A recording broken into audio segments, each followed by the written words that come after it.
আলাদা মামলায় সাবেক প্রধানমন্ত্রীর উপদেষ্টা সালমান এফ রহমান, সাবেক মন্ত্রী আনিসুল হক, দীপু মনি, শামসুল হক টুকু, জুনায়েদ আহমেদ পলক, রাশেদ খান মেনন, হাসানুল হক ইনু, সাবেক আইজিপি শহীদুল হক এবং সাবেক এডিশনাল ডিআইজি মশিউর রহমানকে বিভিন্ন মেয়াদে রিমান্ডে দিয়েছেন আদালত।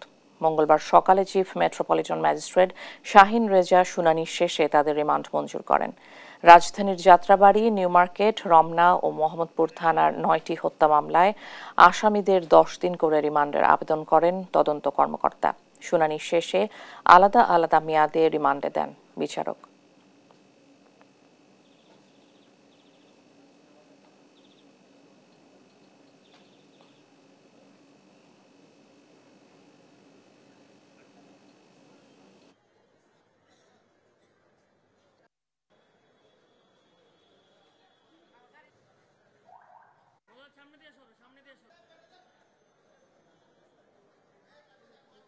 প্রত্যেকটি মামলাই হত্যা মামলা।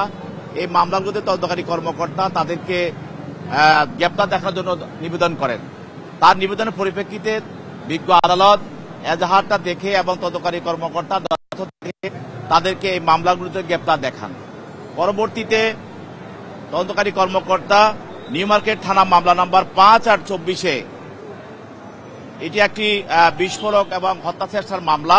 এই মামলায় জুনায়েদ আহমেদ পলক তাকে 10 দিনের রিমান্ডের প্রার্থনা করা হয়। সেই মামলায় বিজ্ঞ আদালত 5 দিনের রিমান্ড মঞ্জুর করেন।